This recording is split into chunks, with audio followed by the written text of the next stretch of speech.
صحیح حدیث دی په صحیح الجامع کې شتی، شیخ البانی راوړی، امام نسائی راوړی.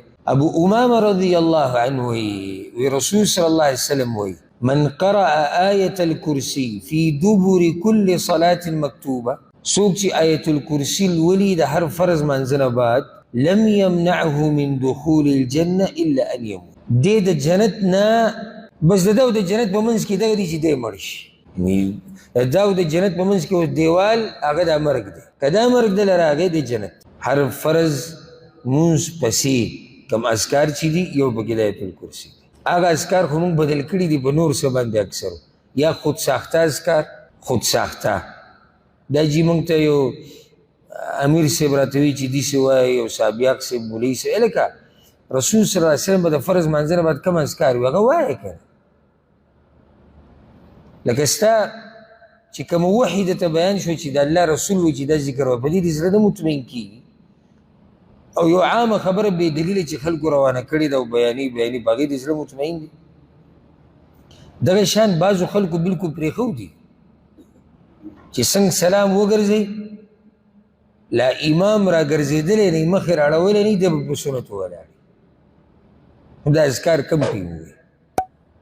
او بیا درېیمه مرحله کې هغه دي چې د هغوی یوه منډه ده، بس چې څنګه سلام ګرځول او سر چولۍ را چولۍ چې د وتو لار کمزې کېده. څومره لوی تاوان دی خلکو.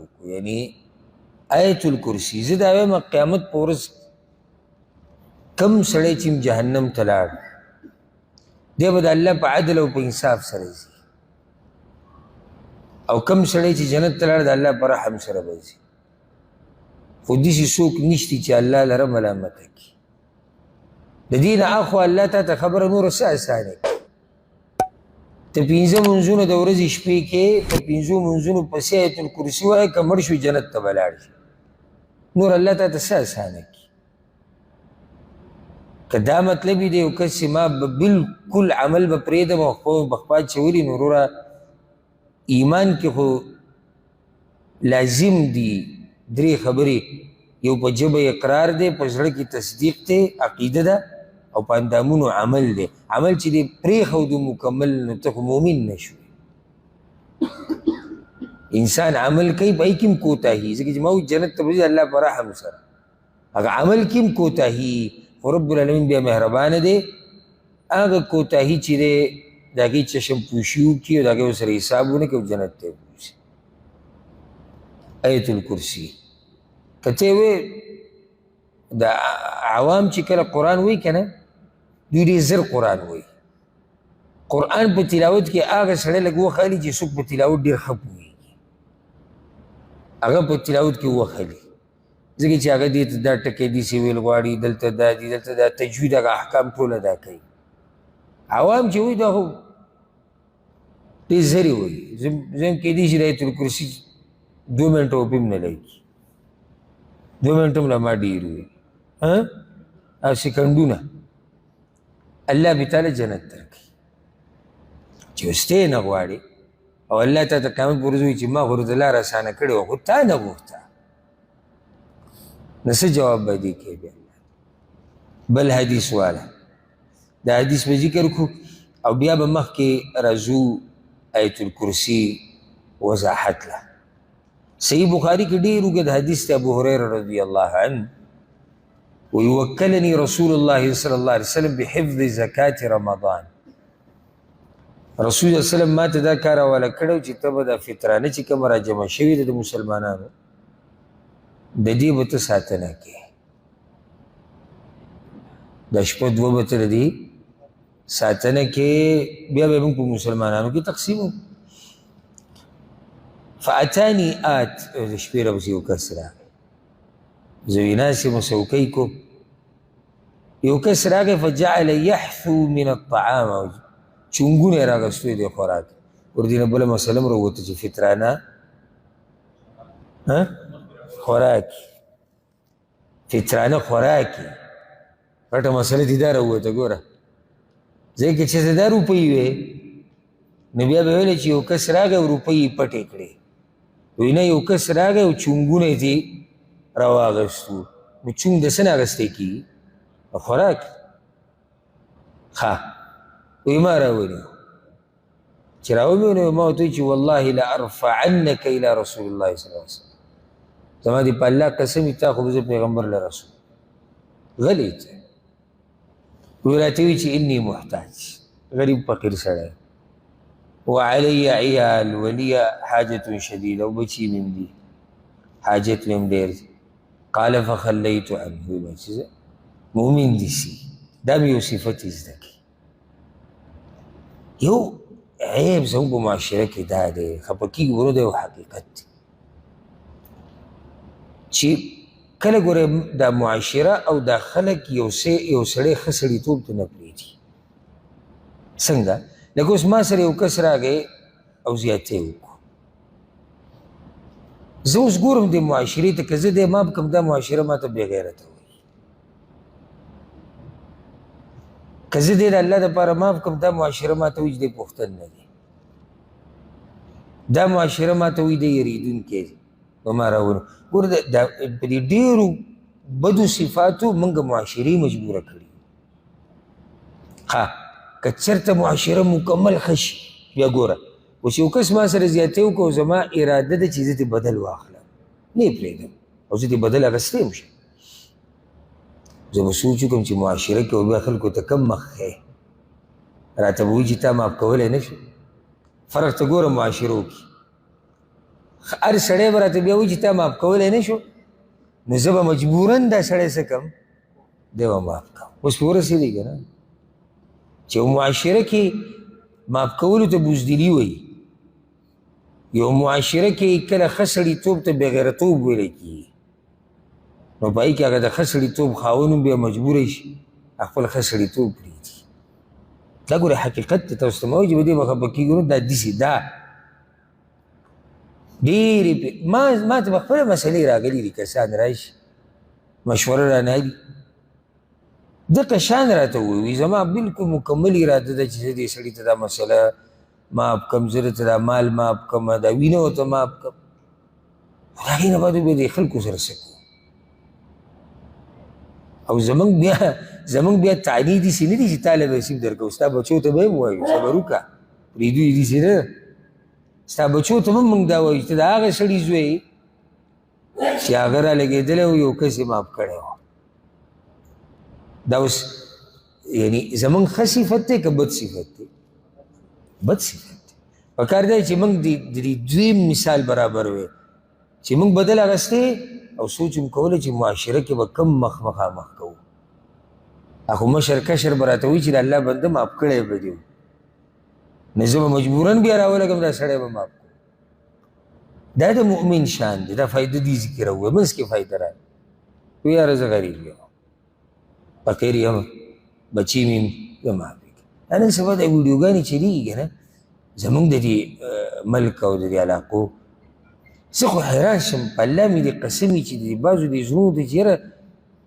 کیدای شي د زناور په بدن کې چې کوم زړه د هغه به د دې نه ښایي لکه ماشوم ورسره کار کوي او د هغه نه غلطي وشوه هوټل کې یا بل ځای کې څنګه وایي ویډیوګانې تاسو کتلي که نه یې کتلي حدیث کې دې دلته وګوره د مؤمن شان ته دلته یو کس راغلی د ابوهریره نه غلا کوي مسله کې ګوره ډېر فرق دی یو کس تا سره کار کوي نوکر دی ټوله تنخوا ورکوي او د هغه نه غلطي وشوه یو کس راغی تا نه غلا کوي دې دواړو کې فرق دی که نه دی لوی فرق دی لوی هغه ورته وایي زه غریب یم بچي مې زړی به اوس او هغه حدیث ورسره یاد ساتئ چې شفقت کوونکو باندې به څوک شفقت کوي الله به کوي هغه صحابي راغلی و یا رسول الله زه ګډ نشم حلالولی رسول صلی الله ته یې ولي وایي چې ګډ حلالوم بس زړه مې بېس وایي رسول صلی الله ته وایي چې ته په ګډ دومره مهربانه یې الله په تا مهربانه دی څومره چې ستا زړه کې مهرباني د مخلوق سره د دې نه اندازه ولګوه چې الله په تا څومره مهربانه دی وایي ما سړی پرېښود سهار چې لاړم وی رسول صلی الله راته د ځان نه وایي چې ابوهریره د هغه قیدي دي د شپې څه قیصه وه هغه الله خبر کړی و یو ما ورته چې یا رسول الله هغه به شروع وکړه فریاد او ژړا فرحمته زړه مې به وسوځېد پرېږدو وی راته وی چې اما انه قد کذبک، هغه ګوره تا ته دروغ ویلي، وسيعود او بیا به راځي. الغرض وی ما ته پته ولګېده چې دی خو به لازم راځي لقول رسول الله صلی الله علیه وسلم، ځکه چې رسول صلی الله علیه وسلم وی بیا خو ته زه بلکل ناست چې دی به راځي. فرصدتو، وی چې ګورم سړی راغی بیا چونګونه یې راډک راومې نو ناڅاپه ورته مې وویل چې لارفعنک الی رسول الله صلی الله علیه وسلم، تا به زه رسول صلی الله علیه وسلم ته دې پورې له خو دې بوځم.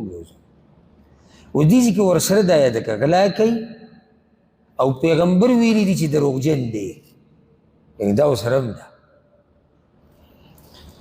وی راته وي چې ما پرېږده، دا ځل مې پرېږده او محتاج یم یم بچي مې دي او غریبي ده، لا اعود بیا نه راځم. فرحمته، بیا یې په زړه وسوځېدم. ماشي ده سهار چې ورغلم رسول صلی الله علیه وسلم ته وایي چې ابو هریره قیدي څه قصه وه؟ ما ورته وایي چې یا رسول الله خو بیا یې فریاد شروع کړو چې ما پرېښو. وي رسول صلی الله علیه وسلم راته وایي چې دروغ یې درته ویلي ده او بیا به راځي. بس په دغه درېیمه شپه ورته بیا ښه ناست وم نیغ چې ګورم وي سړی راغی او بیا د خوراک نه غلا شروع کړه، راومې نه.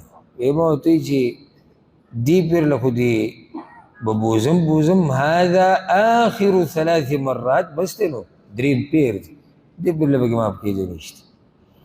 انک تزعم لا تعود ثم تعود، ته ما ته زه بیا نه راځم بیا راشي.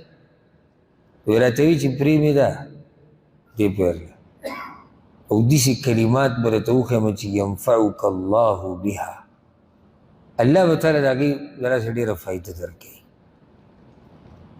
وی ما ورته وایي چې ماهون دا ایتونه دا کلمات کم یو. وی راته وایي چې اذا اویت الی فراشک، کله چې ته طلایي له راشي اوده کېږي، فقرأ آیة الکرسي، آیة الکرسي لوله چې پوره ووایې، فإنك لن يزال عليك من الله حافظ، پتا باندې به د سحر پورې یا ته به د سحر پورې د الله په حفاظت کې، ولا يقربنك شیطان حتى تصبح، سحر پورې به شیطان تا ته نه نږدې کېږي. وی پرېمې خو مجلسونه قیمتي خبرې وکړې. سهار چې ورغلم وی رسول صلی الله علیه وسلم ته وایي چې ها قیدي دی. وی ما ورته وایي چې یا رسول الله هغه نیولی مې و خو هغه راته وایي چې څه کلمات ته ښیم او ډېر فایده مند دي. ما ورته وایي کومې وایي چې دا دي او د دې فایده دا ده. وی رسول صلی الله علیه وسلم وایي اما انه قد صدقك وهو كذوب، دا خبره رښتیا کړې ده او دی دروغجن. لکه نور دی دروغجن خو دا خبرې رښتیا کړې ده. تعلم من تخاطب منذ 3 ليال يا ابا هريره، دا 3 شپې تر چا سره لګې ته ته پته شته؟ ما ورته وایي یا رسول الله ما ته خو پته نشته. وی ذاک شیطان، دا شیطان، دا شیطان خو د انسان په شکل کې برات. اوس ورته ووایي چې ته دا ووایې نو شیطان تا ته نشي نږدې کېدی، ده ته به خپله پته ده چې څوک آیت الکرسي ووایي شیطان هغه له دغه شپه نقصان نشي ورکولی، ځکه چې ده خو به ټراین یې کړي، ده خو به کوشش کړی یو مسلمان ته یو د الله بنده ته نقصان رسول خو بند شوی دی. ولې؟ ځکه چې هغه آیت الکرسي ویلی ده. حقه خبره ده ابو هریره ته وکړه. وی دا وایه الله به دې ساتي. رسول صلی الله علیه وسلم وی رښتیا یې ویلي دي. نو د دې نه دا مسله م راووته چې کوم سړی چې د شپې ویده کېږي او آیت الکرسي ووایي سهاره پورې دی د الله په حفظ و امان کې دی، الله رب العزت به یې ساتي ده د شیطان. تاسو دا غواړئ که نه؟ هر یو کس غواړي. ورسره دا اضافه که سهار مانځه توفیق به راته میلاویږي، د تهجد توفیق به راته میلاویږي، ځکه چې ته اوده د الله په توحید باندې شو. آیت الکرسي کې ټول توحید دی، ته د الله په توحید باندې اوده شو. او چې سړی د الله په توحید باندې اوده شو او مؤذن وایي الله اکبر الله اکبر، دا هم د الله توحید دی. په توحید اوده شوی، په توحید راپاڅېدی. خو چې ته اوده شي په ګناه، اوده شي په موبایل، اوده شي په اگر که ګناه نه ده دنیا په سوچونو کې ناغالب ګمان دا دی چې ته شپه به دې ښه نه وي، شپه به دې ښه نه وي.